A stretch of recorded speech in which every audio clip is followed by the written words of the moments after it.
Hello and welcome back to the Space Albi Institute podcast. I'm Andrew Petiprin, talking as always with my good friend and co-founder, Bobby Mixa. Bobby, how's Poland? Poland's great. I was up in my wife's region, Polasha, last week for All Saints and All Souls Day. So just visiting the family members in the cemetery. So it was great. But back in Krakow now. What you told me about, we'll talk about this maybe in another podcast, but what you told me about your experience of visiting all the graveyards and everything is a great example, I think, of how we still believe as Americans that there are certain kind of ingrained cultural, like sort of culturally Catholic practices in certain cultures like Poland and elsewhere in European society where Americans really have a lot to learn. So I think that's really cool that you had that experience where you just got to kind of go be a good cultural Catholic for a week or a few days. Well, it's like the whole country, even though it's like a custom, participates in this like pilgrimage to the gravesite of their beloved, and so it's you almost feel like you're going to equivalent of like a football or baseball game. It's just you even have the police are out guiding traffic and helping people cross, so it's quite inspiring. Wow, that's amazing. Well, today we're going to talk about totalitarianism, something that Poland knows something about. And we're joined by a guest, Flagg Taylor, who teaches political theory and is associate professor of political science at Skidmore College. Flagg, how are you? I'm doing very, very well. I'm happy to join the podcast. It seems like a great project, so glad to be part of it. Well, thanks, Flagg. We're fans of your work, and we have a few mutual friends, and so it's really nice to be able to connect to you personally today and talk about some of your interests and some of ours. And you're kind of a specialist on totalitarianism in Central and Eastern Europe and Cold War stuff, and so, but you're also a great, like me and Bobby, a great film enthusiast, and you write about film and media sometimes too. And so we would love to kick off our discussion of totalitarianism today spending some time talking about one of the great movies of this century, and that is Florian Henckel von Donnersmarck's 2006 movie, The Lives of Others. You, I believe, have edited a book collection of essays on that great movie. So just tell us just right off the bat, we'll get into some of the depth of it, but just right off the bat, what is the significance of this great movie, The Lives of Others? Well, I think it started... when that movie came out, I would have said there are probably not a ton of great movies about totalitarianism in general or communism in particular.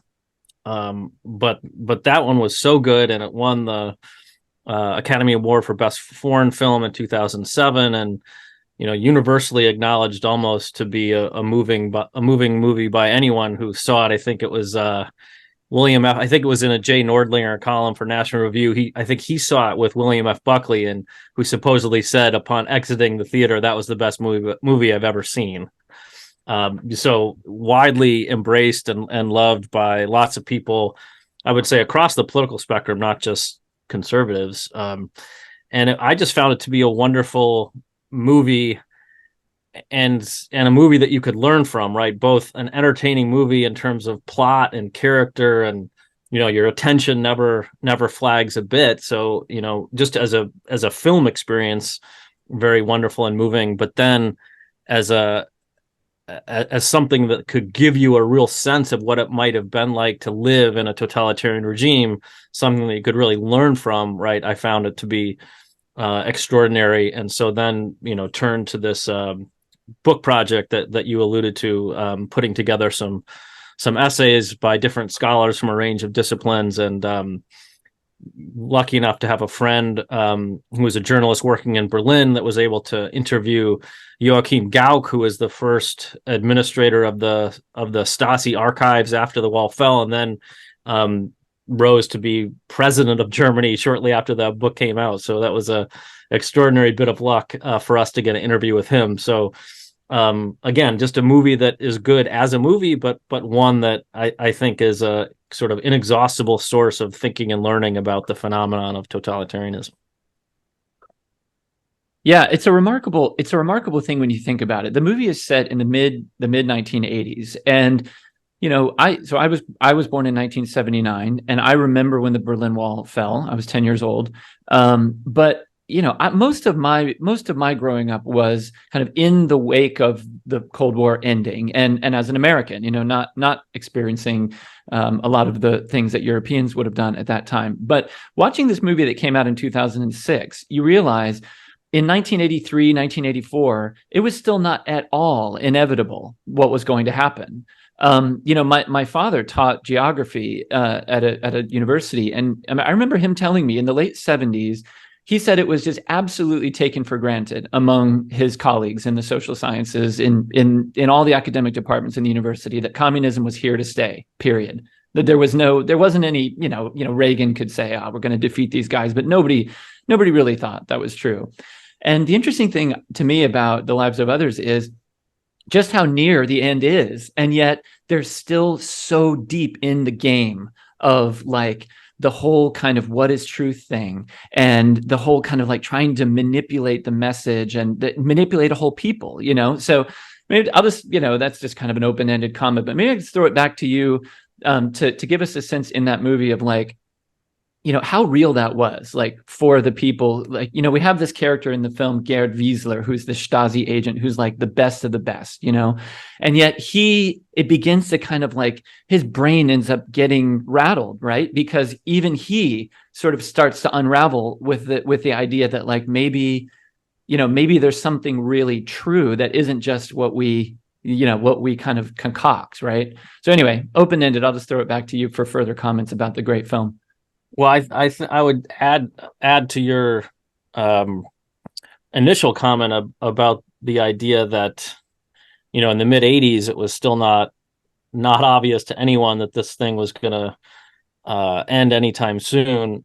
That is brought home to me in my academic life. I mean, if you think about the Sovietologists, the so-called Sovietologists, the people who are supposedly experts in Soviet communism, very few of them thought that the regime would end when it did, with the partial exception of maybe Robert Conquest is the name sometimes people mention as someone who had a sense that things were not going that well. But then the other thing, other detail I think is interesting. So I've done a lot of research on Czechoslovakia in particular, and I've interviewed a lot of former dissidents and tried to pick at their brain, why did you resist? What were your motivations? Did you think there would be concrete consequences for the regime if you did X, right? What was your thinking as you thought about, trying to engage in behavior that would could have some pretty significant grave consequences for you? And with the exception of one person, none of them said that they expected to see the end of the regime in their lifetime. So even among the dissidents, right, the people who thought the regime should disappear, very few of them thought that there would be any kind of concrete effect in their own lifetimes. And these are people who in some cases were in their late 30s, early 40s, right? So it ended much sooner than than they would have even ever imagined. And then the other detail, right? I mean, in the case of East Germany, and this is alluded to in the film, I think it ends, partly as a kind of weird circumstance, accident, bungling, right? The story of the border guard who calls his boss in the state, and he thinks the guy said open the gate, but he didn't say open the gate. So there's all sorts of bizarre historical details, right? That you just never know what's gonna lead to what. And I think the film alludes to that kind of fragility, surprise. There's that wonderful scene in the end where I think Wiesler, who was this Stasi officer, as you mentioned, is now working in a mailroom, steaming envelopes so they can monitor what's being written through people's correspondence. And this guy says, "Oh, the wall's coming down," and they just get up, they take off their headphones or whatever they're doing, and they just walk out. It's like, oh, it's all over. It's over. We don't have to pretend anymore. Yeah. Yeah. Bobby, do you want to jump in? Well, no, you mentioned, Andrew, we don't have to pretend anymore, but I'm thinking about Czesław Miłosz's great book, The Captive Mind. And he has a section in there about like literally, everybody is pretty much pretending. They know in some ways the truth and the situation, but yet everybody has to talk a certain talk and act a certain way. I'm trying to recall actually the example, the word he has for that, but Catman. Yeah, the Ketman, and there's various types, right? Doesn't he like list them Yep, all yep. out? Could you maybe even, with Miłosz in mind, maybe for some people who are a little bit unfamiliar with the Ketman term, maybe explain. Yeah, so in this is the third chapter of his great book. He just has this concept that he says he discovered in a book by a French 19th century guy named Gobineau, who had traveled to Persia, and he was introduced to it to people in Persia who wanted to present themselves as Orthodox Muslims, but for personal reasons might not have been particularly more Orthodox, but didn't want to advertise that fact. And so Miłosz uses this to explain how Poles in the atmosphere of post-war communism, this very harsh Stalinist regime, how did they exist every day? And he says, well, they solved it by using Ketman, in other words, by becoming actors. So they would send out a kind of public self into the public world and presented themselves as perfectly Orthodox communists. He goes into these different species of this genus, right? So one I think is want to say revolutionary Ketman, where you would acknowledge that Russia is this wonderful place that gave birth to the Bolshevik Revolution. So you'd say nice things about the Bolsheviks and Lenin. And it's again this idea that you would behave a certain way in public, but when you retreated into your own private life, you might be willing to be a bit more open, right, depending upon who you were with and how much you trusted them. Miłosz himself and other thinkers after him, right, have suggested though that this is a more difficult thing to pull off than it might seem. That at a certain level, right, you would be more and more comfortable with this public self, and maybe that public self would start to kind of eat away at this inner core that you're trying to preserve. And so it's not so easy to preserve this division between public person and private, dissident. And so although he presents this as a kind of solution, I think he suggests this is not necessarily something that solve things at a kind of fundamental level for people. And I mean, Andrew, you already suggested the Wiesler character in The Lives of Others sort of suggests in a way that how that problem is not something that can be overcome. Yeah. And, something else that occurred to me as you're talking, and I've thought about this before, but it's just coming back to me that, of course, in a sense, The Lives of Others is a movie about acting too, right? I mean, it is a movie about a playwright and an actress, and they're being observed by this agent, right? So yeah. I don't know if you want to say something about that. I love the scene when Wiesler confronts Christa Maria in the bar, and he says to her, "I'm your public," which is such a strange thing for him to say, because she just thinks he means, oh, well, he's seen one of my plays or something, because she's an actress on the stage, and her partner, her boyfriend or whatever, Georg Dreimann, is a playwright. But of course, he means it that he's watching her through the official kind of Stasi apparatus.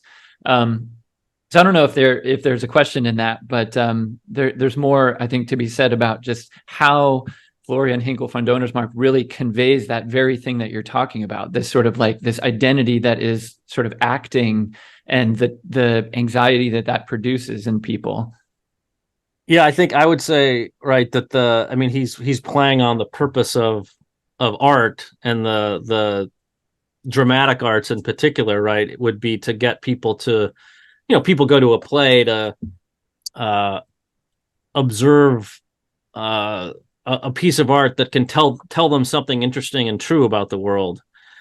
And so art puts a kind of distance between what you think, how you think the world works, right, and the way the world might actually work. And it does that by, again, putting this distance between you and whatever's on the page or whatever's on the stage. But that's a different kind of acting. That's not what the purpose of the acting that we were just talking about with Kettmann is for, right? That's the opposite. And so I think he's trying to play with that contrast a little bit. I don't know, fascinating. You talked about the film too as like just in itself a great movie. I mean, a great drama. I've never experienced catharsis. Like I watched the film by myself. I got it at the local library, and I was at home from college, and when I was watching, at a certain point I just started crying like a baby. I've experienced catharsis at a certain. I won't give away the movie, but there's a certain point I just started uncontrollably crying because with the Stasi guy, I was so involved in their drama and felt like there was no way out. That it's in some ways it's such a great example of the tragedy of that situation they were in, but the true love that they had for each other as well. Because you know that she, despite everything that's happening, she loves him like completely, and the same with him. Right. Yeah. Yeah. Well, and it's interesting too how they're he wants to keep from her, we can give away a little bit, I suppose. People should have seen this movie by now, but if you haven't, go see it. We're not spoiling it.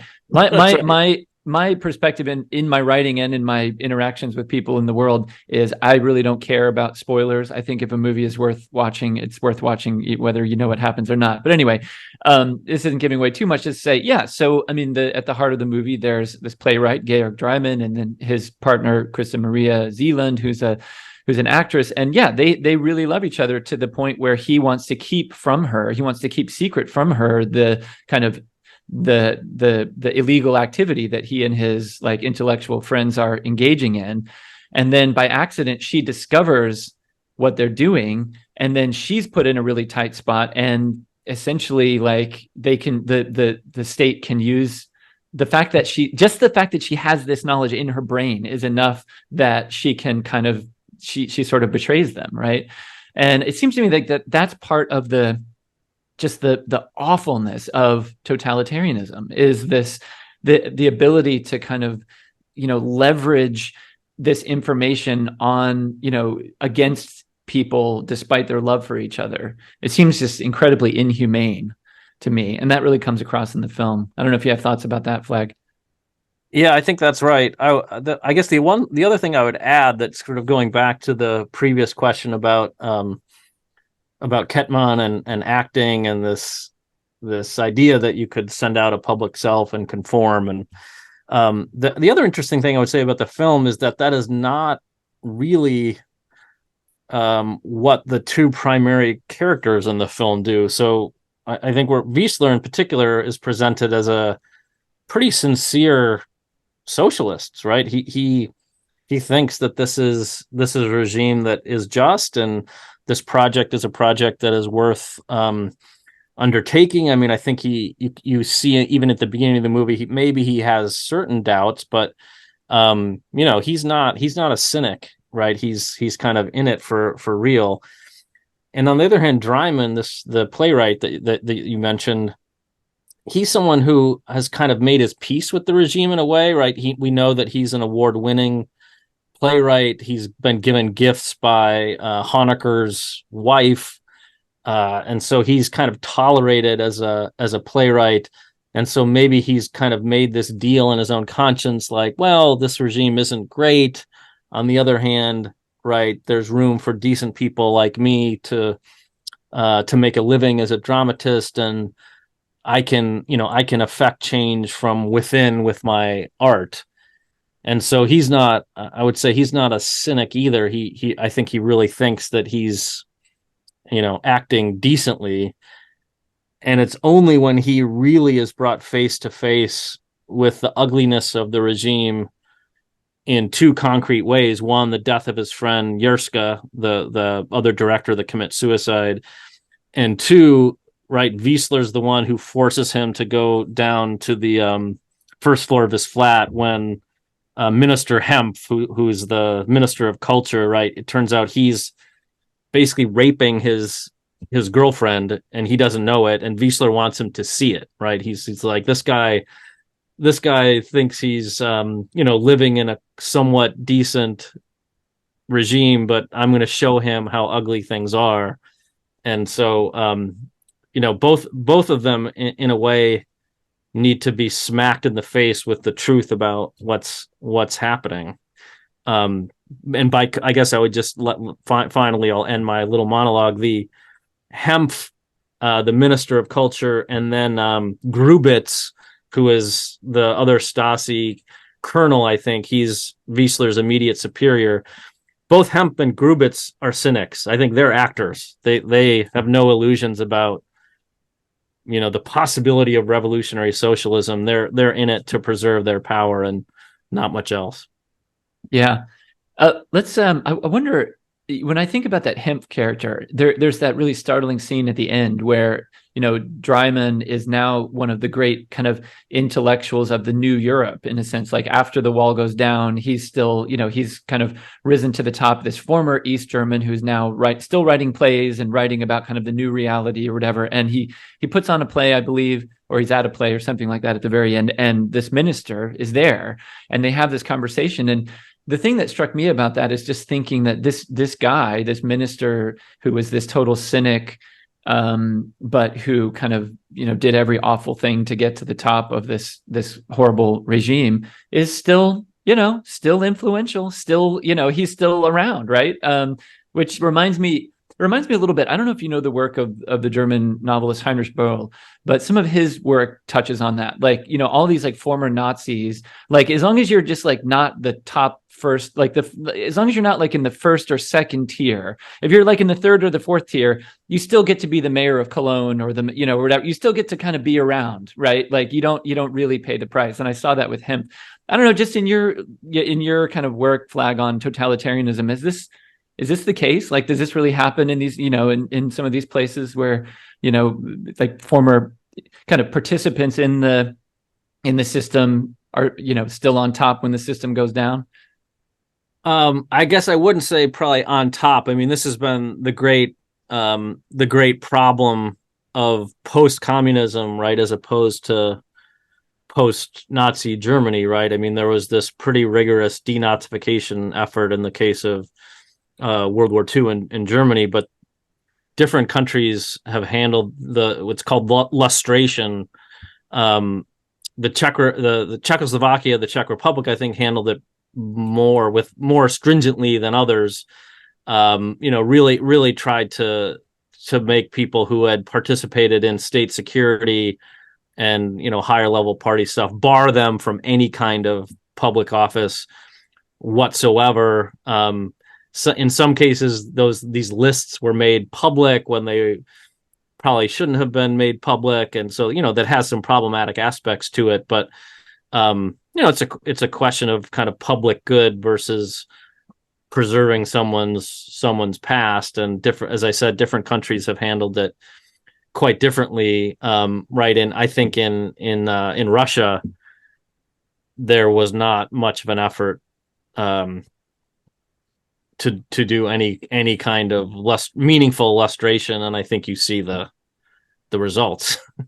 But how yeah, go ahead. I'm sorry. I'm sorry, I'm interjecting, but how is it in Poland? Because I heard that they didn't actually make the list public as well, and so I'm just wondering, because the situation too, you have a lot of the ghosts of the former the communist past that are lingering. And every now and then you hear about somebody upon their death, the wife may submit all of his like letters, and then all of a sudden names are mentioned, and people who were perhaps heroes of the past are now viewed as villains. So yeah, I mean, this is the I don't know the details of the Polish version, but I mean, this is the tricky part, right? Is that on the one hand, I think it's clear you don't want people, certainly who are involved in state security and surveillance and outright persecution. Those people should not be involved in public life. But what about a kind of lower level party member? What about someone who had been an unofficial informant, right? Who maybe had passed along information, one time. So connect this to the film, right?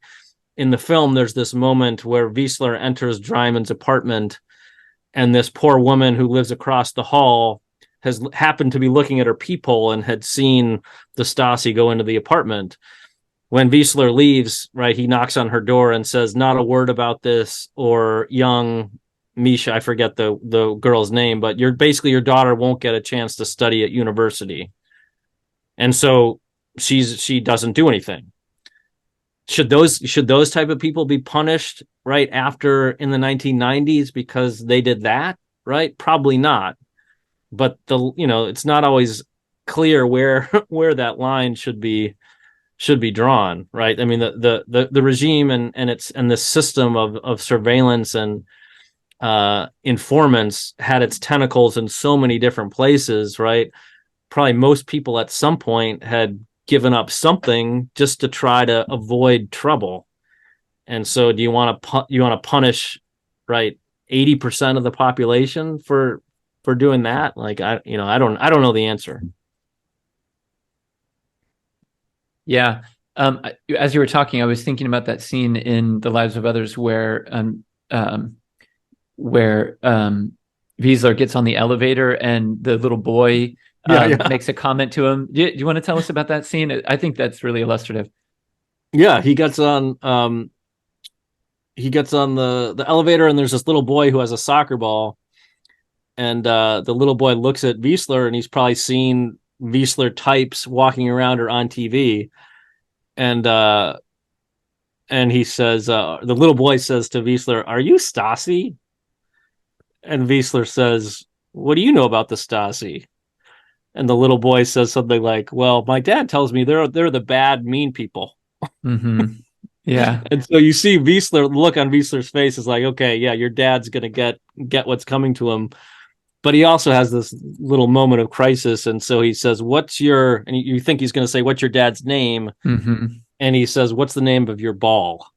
Mm-hmm. And the kid's like, balls don't have names. Well, why are you stop talking to me, you crazy old man? And he gets off so it's a kind of comic moment. Yeah. But it's sort of everyone knows that the Stasi are people who you try to stay away from, right?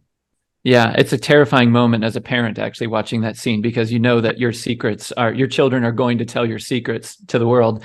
So good thing we don't live in we don't have a Stasi, I guess. Yeah. What do you think, I want to move on maybe to some other things, but what do you think, just kind of in summary about The Lives of Others, about that character of Wiesler? I know there have been different things written about him. Like, is he the hero of the movie? Is he, I mean, he's ultimately a pretty sad figure at the end. I mean, he is in a sense successful, kind of, like he decides what he wants to do and he does it, but he definitely doesn't reap any real reward from it. So I don't know, what's your big takeaway from that character? Yeah, I mean, I think in a way he's, he ends up being a kind of hero because he does save Dreiman. I mean, mm-hmm. If not for, and this is the other funny thing about, you mentioned, Andrew, earlier about Donnersmarck's playing with the idea of an audience and the different levels of audience, and he also plays with the idea of who's writing history, right? Because Wiesler rewrites the fake plays that he wants to be put into the Stasi reports, mm-hmm. Saying nice things about Lenin and the revolution. So Wiesler turns himself into a kind of writer insofar as these Stasi files, right, a kind of art in a weird way. Yeah. So he does save Dryman, but you're right. You see him at the end of the film. He has the guy who I got to write an interesting essay for my book on the lives of others. His name is Paul Cantor, actually a very famous kind of popular culture critic. He points out that Wiesler isn't even a postman. He's actually delivering like Bed Bath and Beyond coupons, or something something like this. So it's a rank lower than even postman, and he's definitely a sad person. But in the end, right, I mean, I think the end of the movie is so beautiful, right? He realizes that this novel that has been written, it's about him, and it's a gift to him, and that's all the reward that he needs, right? He doesn't need anything else. Yeah, I think there's a kind of, I mean, just watching it from a Christian perspective, I know that that's not exactly what, it's not like a Christian movie, but I mean, I almost get the sense that Wiesler is like doing penance. Like presumably he could go somewhere and do something else. I mean, he lives now in a free society, and he seems like a well-educated man. I mean, maybe not. I don't know. Maybe he just absolutely couldn't do anything else. But I mean, he's doing this extremely humble work, and he's living simply on the satisfaction of the role that he played, completely behind the scenes, as it were, unseen. I mean, he's the watcher who saw it all, and nobody ever saw him, including right all the way to the very end. I mean, he's a nobody. He's just, he's a nobody, right? So I don't know. Yeah, I think that's quite nice. Yeah. I like that. Yeah. Bobby, do you want to take us in a new direction? I was just going to ask a little bit. We mentioned Czesław Miłosz already, but I know, Flagg, you've written about Vaclav Havel and some of the other Czech leaders of the movement against communism in Czechoslovakia. So, I mean, what drew you to study many of these guys? And like, if you had to like talk about the differences too with the various movements like Solidarność in Poland, and then what was going on in Czechoslovakia, what would be those like the similarities and differences, and were they working together, or did they kind of work independently from each other? I know that the Czechs and the Czechs, Slovaks, and Poles work pretty closely together. They would meet occasionally in I think it's the Tatra Mountains that are between like what is now northern Czech Republic and Poland. I think that's right. Yeah. So yeah, northern Czech Republic. Yeah, like would they meet in like Zakopane or?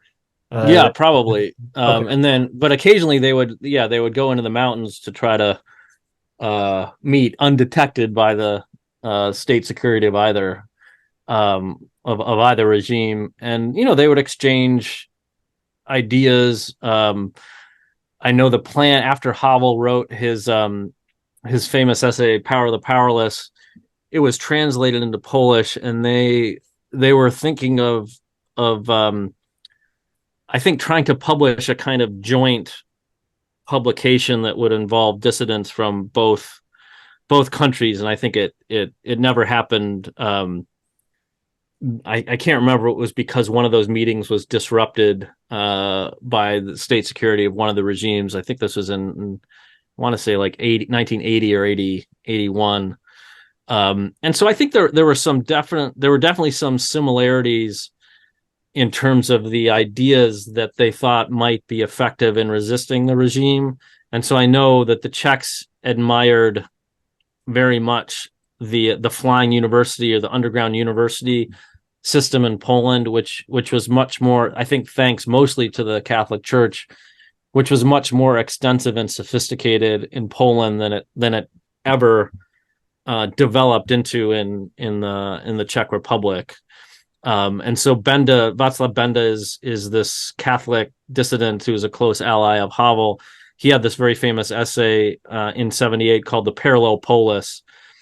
And, his idea was basically to give up on trying to reform the official institutions of these countries from within, and develop parallel institutions in terms of an underground music, an underground theater, an underground education system, and have people who might not be ready to kind of register, they might not be ready to sign on for any official act of dissent in terms of protesting a particular injustice, but they might be willing to kind of join a reading group for the sake of their own psychic health, or they might be willing to send their kid to an important seminar where they read real literature instead of Marxist-Leninist claptrap.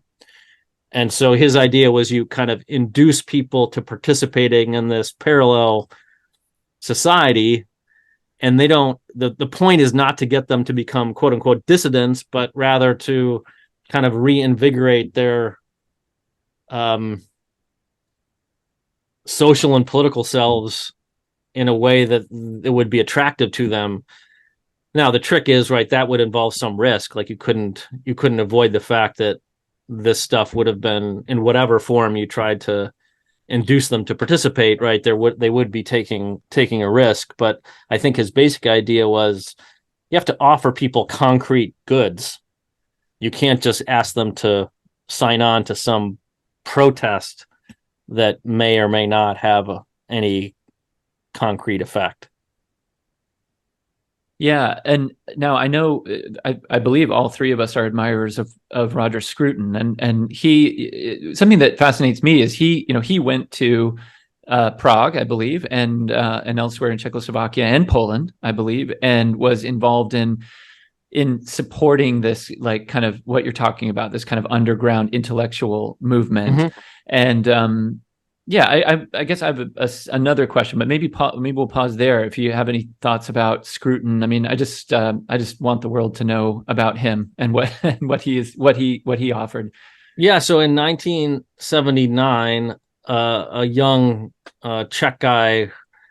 Now I'm blanking on his name, of course, but it'll probably come to me in a few minutes. He wrote a letter to, I think it was Oxford, Cambridge, and Harvard, and just said, we in Prague long for real education. Could you send us some people to run some seminars and help us educate ourselves and avoid the official Charles University system? And most people either didn't reply or said, we're in no position to do anything. But Scruton got hold of the letter and was like, yeah, I'll figure something out. And he organized this foundation called the Jan Hus Foundation. And it was basically a foundation that was devoted to sending Western academics from a variety of disciplines right into these underground seminars. Scruton himself went to many and participated in seminars on philosophy and architecture and different things. And these seminars took place. There was both a version of it in Prague, but there was a more developed one in Moravia and Brno. It went on for Scruton himself got kicked out, I think, in 1985. He was arrested he wasn't exactly arrested. He was taken from a park bench in Brno and escorted to the Austrian border, basically, and said, you're not welcome ever again. But this foundation continued supporting these seminars through 1989. Yeah, I mean, I guess the second part of what I wanted to say, building on that, and then Bob, you may want to jump in too. Some of us, there's been a lot of talk about kind of the soft totalitarianism that we now experience in the West. And there's part of me that wonders if, and actually part of our project at the Space Salvi Institute, Bobby's based in Poland, and we intend to do some seminars and study tour type things in Poland and maybe in other places. Part of what I wonder now is what do we need to do in the West to create this parallel polis? I don't know if that's something that you've thought about or take kind of inspiration from in the Cold War figures that you work on. But what are your thoughts about that? Yeah, I mean, I think it's already happening to some extent. I mean, it's a lot. You could say the kind of Christian homeschooling movement, right? The classical education movement is a version of this parallel polis, right? People being dissatisfied with the public education in their locality. So, I mean, in a way, it's much easier, right? We don't have to worry about I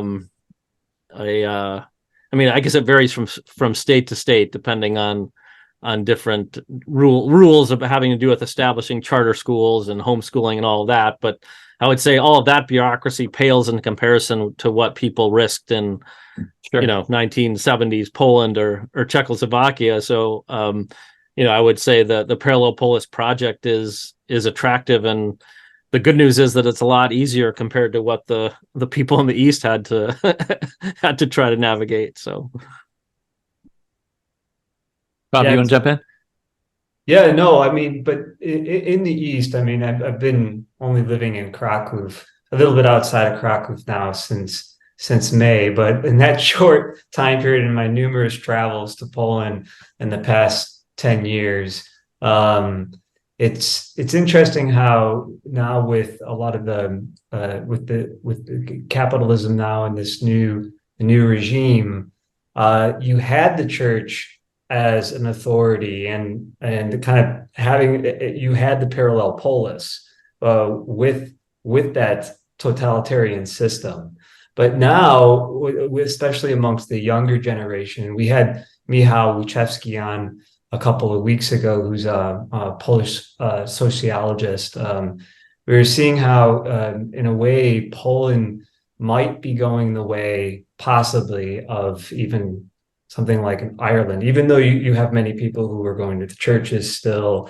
And like I talked about with All Souls and All Saints Day in the cemeteries, but there is a kind of a secularization that is really kind of overtaking the society. I see that especially amongst the younger generations, and perhaps that is just a consequence of a certain I mean, you have some things with the sexual abuse crisis are coming to light right now, and you have some other controversies that surround the church here. But perhaps that parallel polis, once you no longer really needed that, there's a lessening of the practice. So my hope is that, generally speaking, that with this new system, that just perhaps the way of life doesn't really become completely distant from the church.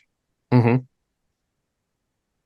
Yeah, I think that's true. That reminded me of Havel, Václav Havel has this. He explores these themes in his letters to Olga, which were these letters that he wrote officially to his wife from prison, but they were actually written to his brother and his friends. He used his wife to kind of talk to a much broader group of people. And he says in a few of these letters that the totalitarian East, the danger is obviously a kind of totalizing ideology where people have this aspiration for meaning, and they try to freeze meaning in place and adapt themselves to an ideology that furnishes right answers to every human question. But then he says his worry is in the West, there'll be a kind of depoliticization where people don't even aspire to any meaning whatsoever, and they're satisfied by what he calls existence in the world, by which he means a kind of naked consumerism, no aspiration towards transcendence or meaning of any kind. And he says both of these solutions to the problem of human life are bad. and I think he worries that even if totalitarianism is defeated, this kind of depoliticized, I'm not even going to bother with aspiration for meaning, that could take over.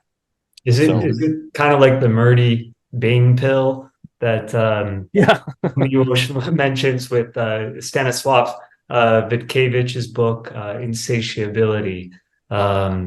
Yeah, it's very insight. That's the first part of the captive mind. So if anybody's interested in kind of how we numb ourselves to those transcendent questions, they should check that out. Well, it's funny that you mentioned Flagg, the political, and one of the things that I am somewhat just slightly concerned about is that there do seem to be groups that are pursuing this parallel polis in the West, and you pointed to some of the things like homeschooling and that kind of thing. I for one don't want us to completely. I think that to talk about pills then, right? Some people take the red pill and they become sort of radicalized on the right or something. But then some people, that's not, they get worn out with that too, because they see, well, the right wing guys are just as bad as anybody. So then they take the black pill, which is just they go full Nietzschean, it's all just power. And, we're just going to kind of seclude ourselves and the world can just go to hell. And that's not really our cup of tea in our little venture here. I don't know, for you as a political scientist, are you concerned about that sort of thing? I'm anti-pill of any kind. Okay. All right.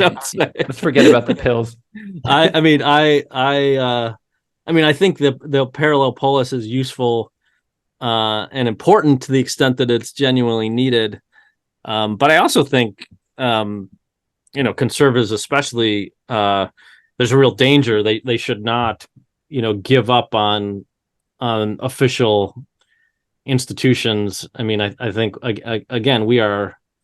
I have my problems with certain institutions and in American life and certain opinions about public policies in a variety of ways, but I don't think we're anywhere near what one would have had to face again in the context of 1970s communist regime. And so I think I think you're alluding to a kind of the temptation to a kind of escapism that you would turn away from both the state and in a weird way society, mm-hmm. because you want to excuse your own kind of nihilistic bad behavior. Mm-hmm. When the responsible person would not just give up and run away with their tail between their legs, but they would, put themselves out there in different political and social worlds and try to affect change and work with people who you might disagree with. Right. I mean, I think we've got, again, there are lots of ways that the country is screwed up and we've got to face some difficult problems, but we've got some institutions that are worth saving. So yeah, I too worry about a kind of irresponsible escapism and maybe also a temptation to kind of purify yourself and keep apart from the bad people, mm-hmm. that sort of thing. So yeah, I'll throw it back to you, Bobby, but just, what you're saying, Flagg, is exactly what Bobby and I have talked about many times as we've started this little venture. I mean, we chose the name Spe Salvi based on Pope Benedict XVI's great encyclical, because we are people of hope. We're Christians. And so, I mean, we're not giving up on the world. That's just kind of an impossibility. So it's encouraging and in a strange way, encouraging to contrast what we are facing with this prospect of like soft totalitarianism with the hard variety, right? That these people that we're focusing on in this film, the lives of others, and then in these real life situations that you study as a scholar. So it is kind of helpful to put these things in perspective. Bobby, any last questions for Flagg before we wrap up for today?